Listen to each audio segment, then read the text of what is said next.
Senhor, fazei-me instrumento de vossa paz. Olá, boa noite a todos, queridos irmãos. Estamos aqui novamente reunidos para darmos continuidade às nossas doutrinárias. A nossa querida COFA, Casa de Orações Francisco de Assis. E hoje iremos receber nosso irmão Edivaldo César para proferir uma palestra com o tema Desigualdade das Riquezas. E que nesse momento possamos estar em paz, de forma confortável, que possamos dedicar esse tempo para nós, para nos alimentarmos de palavras edificantes, lições à luz das ideias do nosso Mestre, Jesus Cristo. Que possamos, nesse momento, parar para refletir, estar com a nossa mente e nossos corações abertos, dispostos a ouvir lições, a ouvir reflexões que podem nos auxiliar a lidar com a agonia do dia a dia. Pois nós sabemos que a batalha é grande, mas o nosso querido irmão sempre está a nos consolar, a nos auxiliar, a nos dar forças para que possamos continuar e vencer. Então, seja muito bem-vindo, Edivaldo César. A copa é sua, fique à vontade. Boa noite, Rose. É com prazer que eu estou aqui mais uma vez, aceitando o convite para que nós possamos estudar juntos essa grande obra que é o Livro dos Espíritos. É um prazer, um grande abraço a todos que trabalham nessa instituição, que trabalham no plano espiritual e no plano físico, para que as tarefas sejam cumpridas. Muita paz. Muita paz, fique à vontade. Ok. Então, como falou Rose, o tema da noite, desigualdade das riquezas. Essas riquezas materiais que fazem tanta cobiça diante das nossas experiências enquanto espíritos, nós vamos encontrar na obra fundamental da doutrina as informações necessárias para que nós não nos percamos nesse grande labirinto da vida, que é a busca e a conquista pelo material. Então, que na noite de hoje o Mestre nos inspire, como Rose pronunciou na prece, nos ampare, para que nós possamos ter a clareza necessária, o discernimento diante dos temas que a doutrina nos traz com tanta propriedade. E na noite de hoje, para a COFA, a desigualdade das riquezas. E nós começamos buscando o Evangelho segundo o Espiritismo, no seu capítulo 16, cujo tema é Não se pode servir a Deus e a Mamon, pronunciado pelo mestre na época em que observava as criaturas daquele tempo e de tempos anteriores à sua chegada ao planeta, onde a busca maior sempre era pelas riquezas materiais. E lá Kardec coloca também Desigualdade das Riquezas, intitulado nesse grande tema como a possibilidade de nós fazermos revisões, fazermos comparações, porque nós percebemos isso no nosso dia a dia. E ele coloca que a desigualdade das riquezas é um dos problemas que inutilmente se procurará resolver, desde que se considere apenas a atual existência. Quantos seres estão na Terra e não admitem que nós sejamos espíritos imortais, que já tivemos outras experiências no corpo físico, no grande labor do crescimento espiritual? Muitos não admitem, pensam que vão resolver todas essas dificuldades com as quais nós convivemos aqui e agora, como se as nossas experiências só fossem daqui e do agora. Então, as doutrinas espiritualistas, também o Espiritismo, que é uma doutrina espiritualista, que tem como foco apresentar para nós quem somos, de onde viemos, para onde vamos, por que ainda estamos na Terra, por que ainda convivemos com tantas divergências em todos os sentidos, vem justamente esclarecer para nós que a vida, ou seja, a existência atual, a qual nós estamos em experiências humanas, não é a primeira e nem é a última, porque nós somos seres interexistenciais, convivemos, existimos, fomos criados ou gerados ou emanados pelo Criador e mantenedor da vida e convivemos entre as esferas espirituais. Somos seres interexistenciais. Então, a primeira questão que se apresenta: por que não são igualmente ricos todos os homens? E lá nessa pergunta eles respondem: não são, por uma razão muito simples. Por não serem igualmente inteligentes, ativos e laboriosos para adquirir, e nem sóbrios e previdentes para conservar. Adquirir e conservar. Nós já sabemos que no estado evolutivo em que nós nos encontramos, é um estado ainda que o nosso mundo íntimo que está espiando e provando, espiando as experiências mal-sucedidas de existências outras, passadas. E, ao mesmo tempo, estamos provando o aprendizado que nós já realizamos em algumas etapas, em alguns momentos. E aí ele diz, a primeira questão que se apresenta: por que não são igualmente ricos todos os homens? Aí eu coloco uma experiência para nós, que somos encarnados, que nós temos pessoas que conhecemos, da mesma família, filhos com a mesma consanguinidade, mas nós percebemos que eles não administram a sua própria vida da mesma forma. Então, o pai e uma mãe pegam uma determinada quantia e dê a um filho, e dê ao outro, para ver o que eles são capazes de fazer. Porque não esqueçamos que todos nós somos dotados da liberdade de agir, que é o nosso livre-arbítrio, embora ainda limitado ao nosso nível evolutivo, fazendo parte da grande lei de liberdade. Essas experiências vivenciadas somam com a nossa posição, com o estado em que nós estamos agora, porque todos estamos na caminhada para a perfeição. Então, essa desigualdade das riquezas, trazida lá desde épocas imemoriais, não é de hoje que grandes estudiosos buscam resolver essa questão. E até então, ninguém ainda não resolveu. Então, vem a doutrina dos espíritos para esclarecer. E ele diz, vai mais adiante, dizendo que, do ponto de vista matemático, demonstrado que a riqueza repartida com igualdade a cada um daria uma parcela mínima e insuficiente. Que, supondo efetuada essa repartição, o equilíbrio em pouco tempo estaria desfeito. Por quê? Pela diversidade dos caracteres, das aptidões, dos espíritos. Supondo possível e durável, tente cada um, somente com os que viver, o resultado seria o aniquilamento de todos os grandes trabalhos.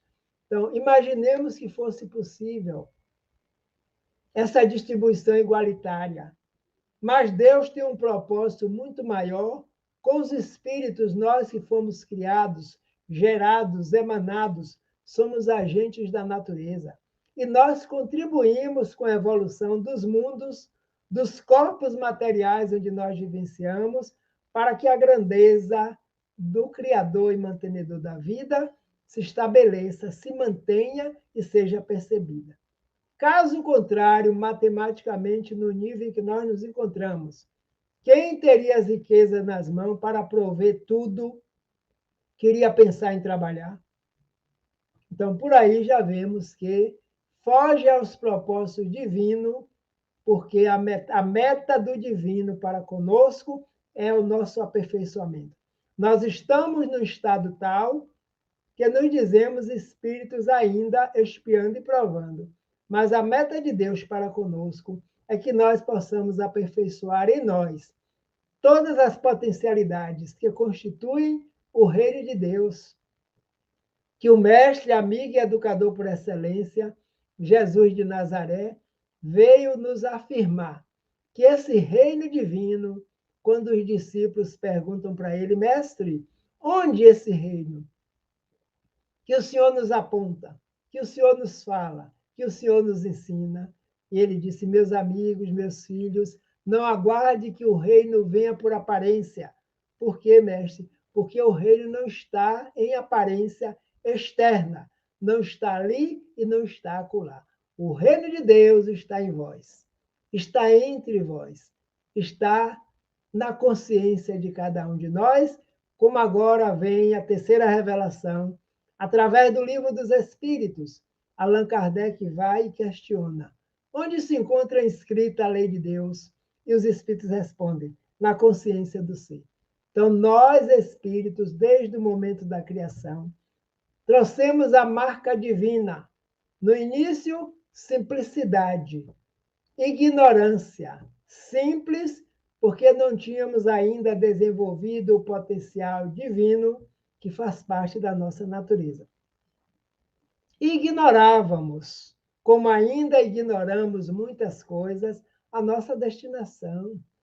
A partir do momento em que fomos despertando para a vida, desenvolvendo razão, inteligência, vontade, pensamento contínuo, livre-arbítrio, emoção, sentimento, tomamos consciência da nossa própria existência e da existência de algo superior, da causa primeira de todas as causas, que os Espíritos nos ensinam e explicam, que se chama Deus, a inteligência suprema. E essa inteligência suprema é quem cria as leis, e essas leis estão integradas em nós, como espíritos imortais que somos. Então, nós sabemos o que precisamos fazer para contribuir, para melhorar, para engrandecer, para aperfeiçoar todo o potencial divino em nós. E a igualdade natural está escrito no Livro dos Espíritos, na terceira parte, sobre as leis morais, que é justamente essa terceira parte que dá origem ao Evangelho segundo o Espiritismo, a parte moral dos ensinamentos do Mestre através das parábolas. E lá na questão 803, Allan Kardec pergunta para a equipe espiritual: todos os homens são iguais perante Deus? E eles respondem sim. Todos nós, espíritos, estejamos na condição de homem ou mulher, tendemos para o mesmo objetivo divino, que é a perfeição, porque essa lei é parte integrante de Deus e nós. Não existe ser espiritual, não existe coisa alguma na obra que não se aperfeiçoe. Nós aplicamos o termo imperfeitos, porque nós ainda não dilatamos, não ampliamos, não desenvolvemos. Mas Deus é perfeito, é a inteligência suprema.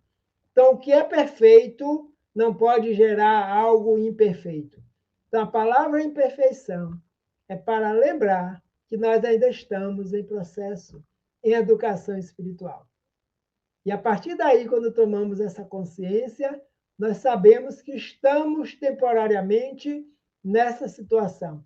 É aí que está o nosso diferencial. Mas enquanto criação, simplicidade e ignorância e a destinação, que é a perfeição, aí está a igualdade perante o Criador. Porque para o Criador não existe preferência e nem pode existir. A lei é de justiça, de amor, de bondade e de misericórdia. Quando chega na desigualdade das aptidões, na questão 804, que é justamente essa questão que vai nos auxiliar a compreender o porquê de todos os espíritos não estarem trabalhando com a riqueza ao mesmo tempo, no mesmo teor, na mesma quantidade.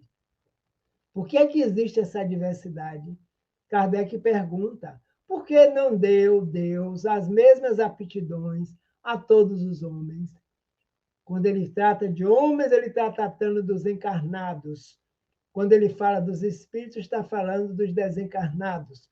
Como nós, em experiências humanas, a alma utilizando um corpo carnal, material, espírito fora da matéria, está se referindo, então, ao mesmo ser. E os espíritos respondem da seguinte maneira: Deus criou iguais todos os espíritos, mas cada um deles vive há mais ou menos tempo e, consequentemente, tem feito maior ou menor soma de aquisições. Porque nós não fomos todos criados ao mesmo tempo. Nós não temos as mesmas quantidades de encarnações nas experiências humanas. Porque Kardec também pergunta se existe uma quantidade exata de possibilidades encarnatórias para que nós possamos estar perfeitos. E eles disseram não, porque cada espírito tem o seu livre-arbítrio. E através do que nós fazemos, nós poderemos estar adiantando ou retardando, parado o nosso processo evolutivo. Jamais voltaremos a ser o que éramos antes, porque a obra é movida pela lei, que é avanço para sempre. Então, cada um de nós já fizemos maior ou menor movimento nesse universo divino. E com esse movimento, nós adquirimos algumas aptidões, desenvolvemos. Adquirimos não, porque já existe em nós, voltando. Na verdade, estamos em desenvolvimento, porque estão em germes latentes todas as potencialidades. Somos espíritos prontos, somos seres integrais, completos. Cada um vai se desenvolvendo com o passar do tempo.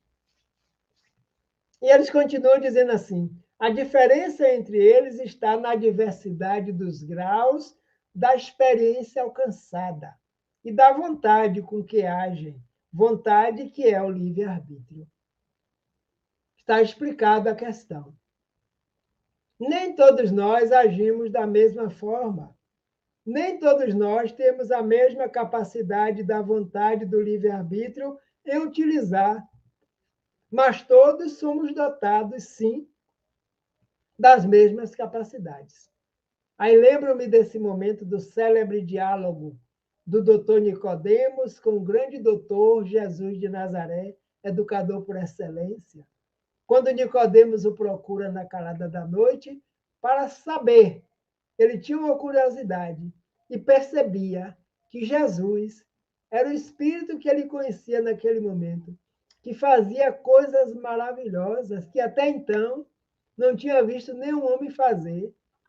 E ele bate à porta da casa onde Jesus estava hospedado, pede desculpas pelo adiantado da hora e diz: Mestre, tenho uma pergunta a fazer.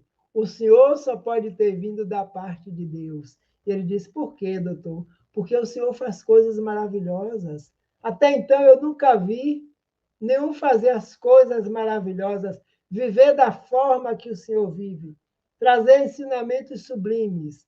E o mestre responde para ele: em verdade eu te digo, meu irmão, que nenhum homem poderá ver o reino de Deus senão nascer de novo. Quantas vezes forem necessárias. O doutor Nicodemos tomou um choque e perguntou: como poderei eu, já idoso nessa idade, poder voltar ao ventre materno para tornar a renascer? Ele disse: não, doutor, porque o que é nascido da carne é carne, matéria é matéria, espírito é espírito. O homem e a mulher não criam os espíritos são criados por Deus, o Pai, Criador e mantenedor da vida.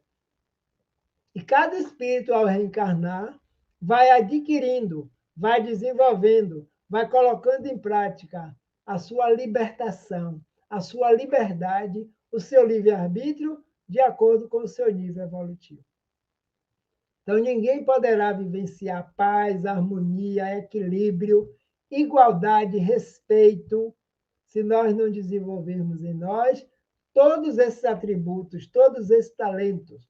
Para isso, é necessário vontade, porque já temos todos os instrumentos e as desigualdades das aptidões é que fazem com que nós possamos compreender o porquê da desigualdade das riquezas. Então, vem a desigualdade das riquezas a partir do 808 a 803. Na época, Nicodemos conhecia pessoas riquíssimas de bens materiais.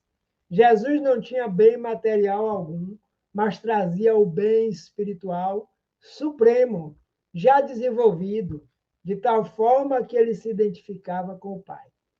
Nicodemos sai dessa questão, desse diálogo, agradece, aperta a mão do mestre e volta como doutor da lei que o mestre havia dito a ele.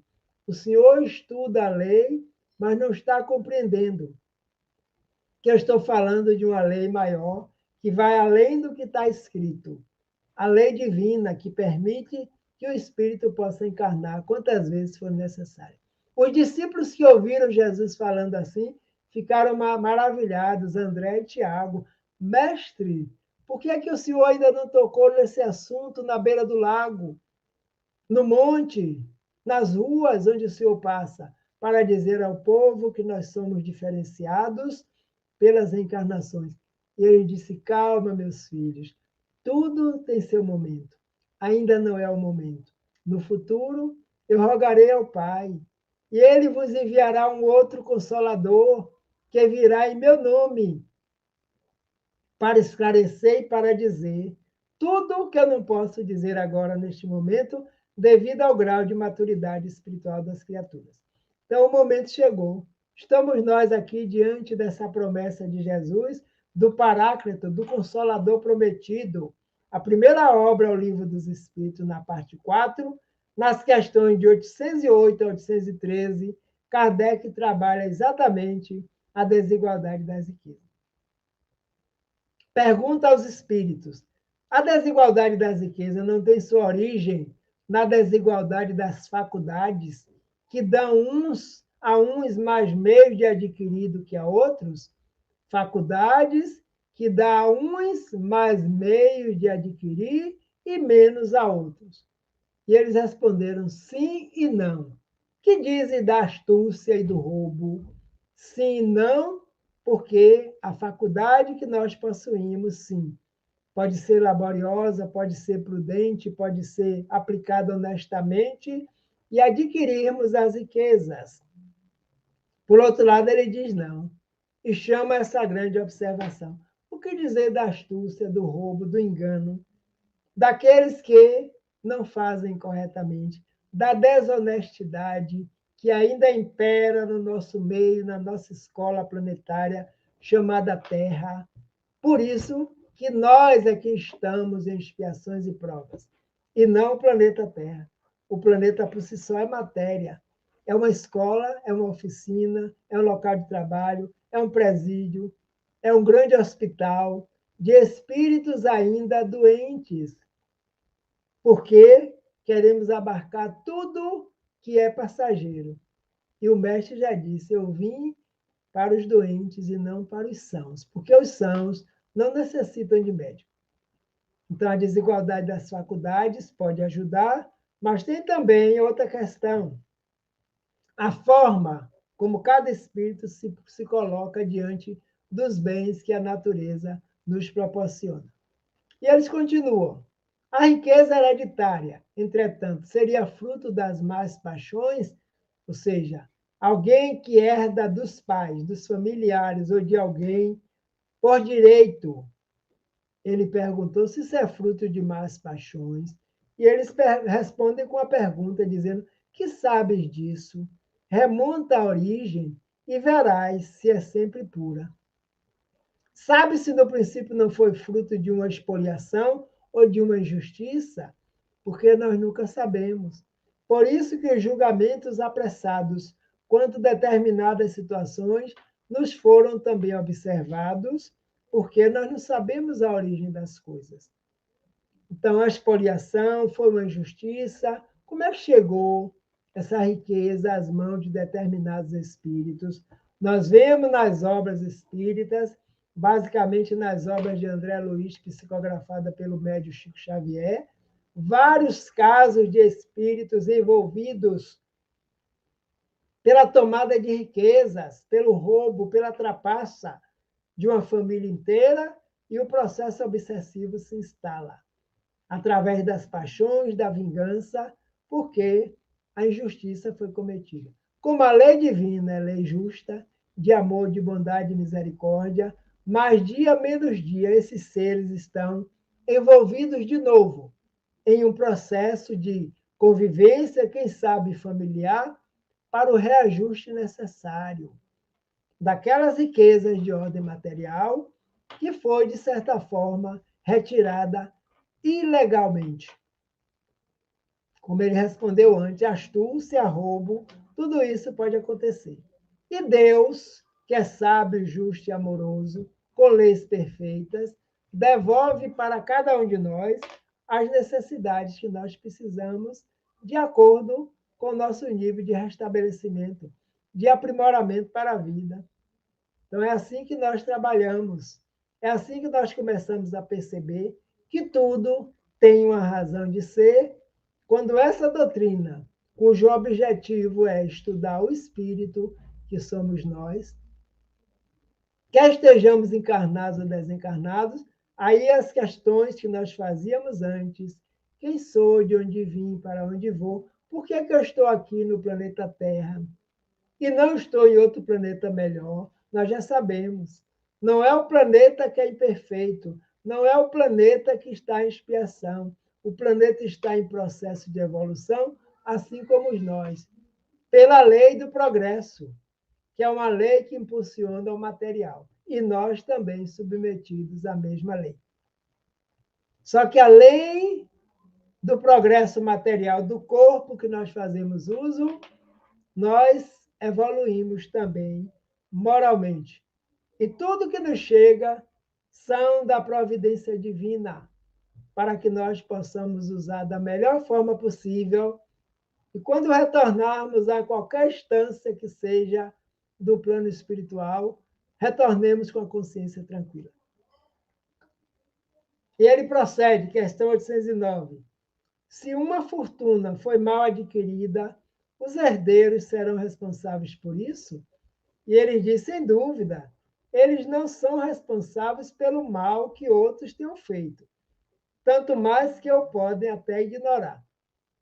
Mas fica sabendo que, muitas vezes, uma fortuna se destina a um homem para lhe dar uma ocasião de reparar uma injustiça. Também vemos isso nas obras. Pessoas que recebem determinada fortuna, determinada herança, determinada riqueza, que nós já sabemos que, seja ela qual for, não é para uma única pessoa, que pertence ao divino. Nós não levaremos essas riquezas materiais conosco para as instâncias dos planos espirituais dos desencarnados, porque a bagagem nossa está aqui dentro. Quando o mestre disse que guardássemos o tesouro fundamental no coração, no íntimo, e não aquele que a ferrugem e a traça e os ladrões roubam, levam e destroem, porque esses são bens materiais. Então, pode acontecer. E aí ele prossegue respondendo e dizendo assim, feliz daquele que compreender, e se fizer em nome daquele que cometeu a injustiça, a reparação será levada em conta para ambos, pois esse mesmo quase sempre é quem a provoca. Os espíritos reencarnam, trazem a riqueza novamente para justamente beneficiar aqueles das quais ela foi usurpada no passado. É a lei de ação e reação, agindo, recuperando os seres perdidos nesse grande emaranhado da busca somente pelo material. Não significa dizer que nós não devemos ter riquezas, muito pelo contrário. Sim, nós já sabemos que sim. Estamos no plano material, necessitamos das possibilidades materiais para construir, para fazer, para ajudar, para divulgar, tudo. E a parte moral vai sendo desenvolvida com a aplicabilidade que nós estejamos fazendo do patrimônio divino que Deus concede a cada um de nós. No Evangelho de Lucas, capítulo 12, versículo de 13 a 21, eu trouxe aqui um diálogo. Do meio da multidão, alguém disse a Jesus, mestre, diz a meu irmão que reparta a herança comigo. E Jesus respondeu, homem, que foi que me encarregou de julgar ou dividir os bens entre vocês? Depois Jesus falou a todos, atenção, tenham cuidado com qualquer tipo de ganância, porque mesmo que alguém tenha muitas coisas, a sua vida não depende de seus bens materiais. Era uma disputa entre dois irmãos que aproveita aquele momento em que o mestre estava em praça pública trazendo seus ensinamentos, e ele aproveitou. Todos o chamavam de mestre, porque mestre, segundo Joana de Ângeles, foi o único título que ele aderiu, devido à época, todos que estavam em praça pública levando alguma mensagem, assim eram considerados. Fala com meu irmão para que ele possa dividir comigo a herança. E Jesus diz: o meu papel, a minha tarefa, a minha missão aqui na terra não é essa. Eu vim para que todos tenham vida, vida plena e abundante.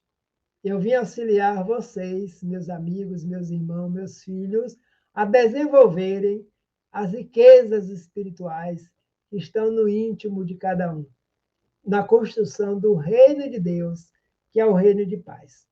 E aí lembro-me também do caso do mancebo rico, aquele que está no Evangelho, que todos nós conhecemos, hoje muito bem explicado por Amélia Rodrigues em suas obras, psicografadas pelo médium Valdo Franco.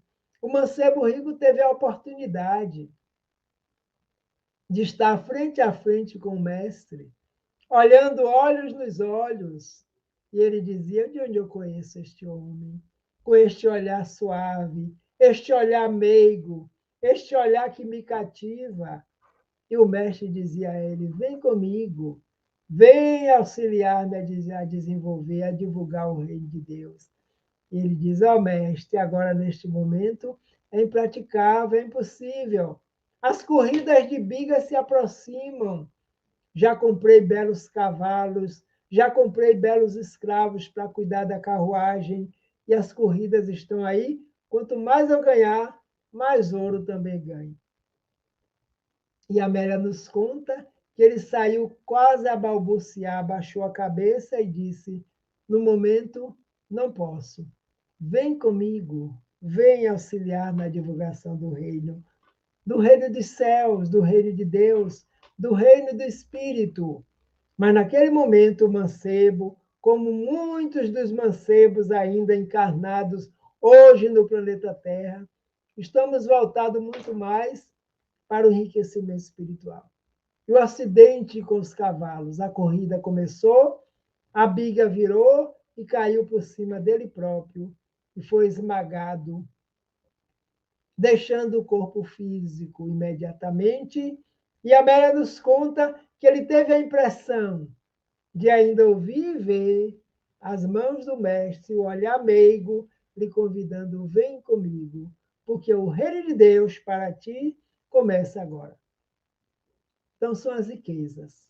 Então, as desigualdades das riquezas existem, continuam existindo, porque cada uma busca de uma forma. Tem alguns que fazem objetos de sua existência, de labor, se for honestamente, sem nenhum problema. Que não esqueçamos de contribuir também com a sociedade. Como o próprio livro dos Espíritos nos diz, que todos os espíritos já passamos, ou pela riqueza ou pela pobreza, porque são duas experiências necessárias para que nós possamos desenvolver em nós atributos que estão adormecidos. Como gerenciar? Pode ser mínimo que seja, mas a ação está como gerenciar os bens que possuo diante de mim, diante da humanidade, diante daqueles que estão convivendo nesta mesma sociedade. Na questão 810, sem fraudar a legalidade, podemos dispor dos nossos bens de maneira mais ou menos equitativa. Quem assim faz é responsável, depois da morte, pelas disposições testamentárias. São aqueles que já deixam tudo repartido, os pais, né? Que muitas vezes são sábios, os parentes, os amigos, que antes de desencarnar, porque sabe que todos nós vamos retornar, faz uma partilha equitativa entre os seus herdeiros, entre os seus descendentes. Lembremos do filho pródigo, que chamou o pai e disse: pai, eu gostaria de viver outras experiências. Ele disse: sim, meu filho, você tem direito. Por isso eu lhe peço a minha parte na herança agora. Ele era o filho mais novo, e o pai concedeu, porque era justo que assim o fizesse. E ele levou, saiu e levou. Esbanjou, acabou, passou fome, frio e todas as dificuldades possíveis. Aí vem o caindo em si, tomando consciência e ciência do que é que nós somos, de quem nós somos filhos realmente. Ele disse: vou voltar e vou pedir perdão ao meu pai, que ele possa me aceitar, nem que seja entre os empregados dele. Então, percebeu a questão, desenvolveu a humildade de solicitar ao pai. Como o pai é justo, amoroso e bom para com todos, disse: não, meu filho, você é meu filho. Põe ali a melhor roupa e o anel, selo de que todos somos filhos do mesmo Criador e mantenedor da vida. Então, as heranças podem ser repartidas e, depois da morte, aqueles que fizeram os testamentos são responsáveis? Olha que os Espíritos respondem: toda ação traz os seus frutos. Os das boas ações são doces e os das outras são sempre amargos. Sempre entendei bem isso. Ação e reação. É a vida nos ensinando que nós devemos fazer, fazemos, mas tem consequências. Tem consequência. Então, nós começamos a entender a essa pergunta que Kardec faz aqui na 811. A igualdade absoluta das riquezas é possível e existiu alguma vez? E eles respondem: não, e não é possível. Por quê? Porque a diversidade das faculdades e dos caracteres se opõe a isso. São experiências que quantos vêm tentando, mas é impraticável, que cada espírito tem a sua forma de agir, cada espírito tem a sua experiência vivenciada. Alguns vão começar a tê-la naquele momento, outros já a tiveram em vários outros momentos. Então, igualdade absoluta. As riquezas existem, fazem parte dos bens da natureza, alimento para todos que existem e alguns outros morrendo de fome no planeta Terra.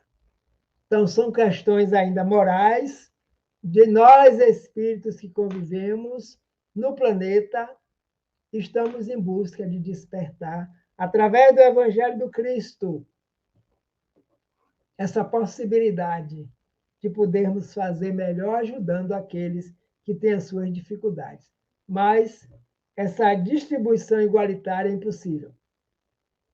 Há homens, entretanto, que creem estar nisso o remédio para os males sociais. Que pensais a respeito?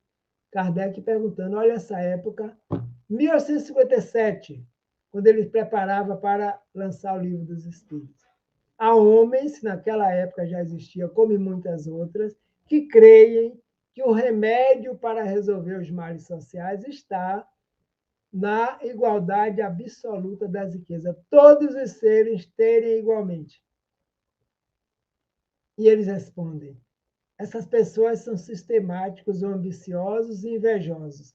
Não compreendem que a igualdade seria logo rompida pela própria força das circunstâncias. A força das circunstâncias, assim que recebesse a quantidade igualitária, ela já estaria sendo rompida, porque cada caso é um caso, cada espírito é um espírito. E ele conclui essa resposta dizendo: combatei o egoísmo, pois essa é a vossa chaga social, e não correi atrás de quimeras. Então, a chaga social que ainda perturba muito a humanidade é justamente esse egoísmo, porque, em verdade, nós só pensamos naquilo que podemos ter, que podemos segurar, que podemos guardar, e muitas vezes pouco pensamos no outro. Então, a desigualdade das riquezas é uma desigualdade social ainda, porque é uma desigualdade moral, é uma desigualdade espiritual. E o processo fica muito, muito a desejar. Caminhando para os finalmente, ele pergunta na questão 812A: é possível que todos se entendam? Ele diz: os homens se entenderão quando praticarem a lei da justiça. já é uma questão mais acima e mais além. A lei de justiça é aquela que diz que o direito é igual para todos. O direito é igual para todos e todos têm a mesma condição e o mesmo direito do trabalho, da vivência, do não passar fome, e quem tem mais, que possa contribuir com aqueles que têm menos, porque Deus dá a cada um segundo as suas próprias necessidades.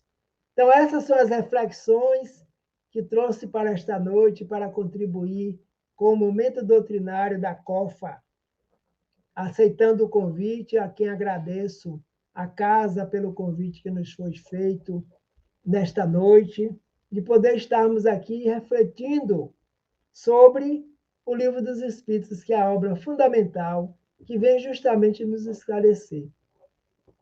Por que que alguns têm muito, outros têm pouco, alguns não têm nada? Então, tudo está dentro da lei, agora não impede de quem tem mais possa trazer a sua contribuição para aqueles que estejam necessitados, porque Deus não nos priva de coisa alguma.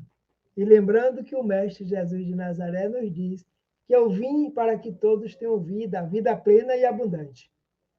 Então, convido a nossa irmã que está coordenando o trabalho para que juntos possamos refletir nesta finalização da noite de hoje. Roseane aí já conosco, de volta, com seu sorriso de sempre, contribuindo com esse momento doutrinário. Muita paz.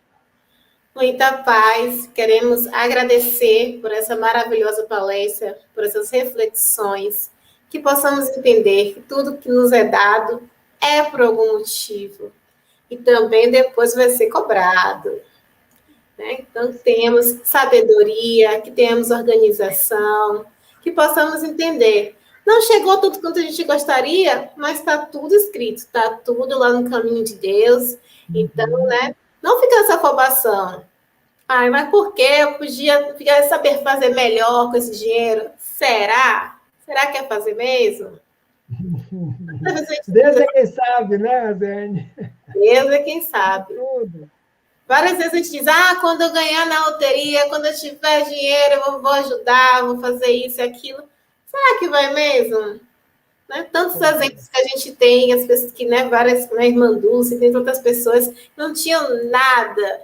E nesse nada, multiplicou, dividiu, cresceu. Então, não é isso, né? Então, que possamos ter essa reflexão. Que possamos, né, com as nossas sementinhas, plantarmos e que possamos colher todos os benefícios, né, que Deus quer para nós. Com certeza. Então, com essas reflexões, com esse momento, que possamos ter refletido, ter analisado, ter colocado ali uma sementinha em nossos corações para entendermos, né, o que Jesus quer nos dizer com essa lição, e assim possamos crescer a cada dia em busca da nossa reforma íntima e do nosso crescimento espiritual. Que tenham todos, né, uma ótima noite de muita paz, de muita luz. Tenhamos uma semana maravilhosa e abençoada. Que lembramos sempre de fazer uma leitura edificante, de entrarmos em contato com o nosso Pai, em silêncio, no nosso cantinho. É nessa intimidade que a gente vai crescendo, vai evoluindo. Às vezes a gente acha que ele não está ouvindo, mas está. Que possamos continuar confiando, acreditando, que na hora certa a nossa vitória chega. E tenham todos uma ótima noite. Não esqueçam de curtir, compartilhar o nosso canal, para que esse vídeo chegue a cada vez mais pessoas que precisam ouvir um pouquinho dessas palavras. Muito obrigada, Edivaldo. Muito obrigada a todos que estão nos ouvindo. E até a nossa próxima doutrinária.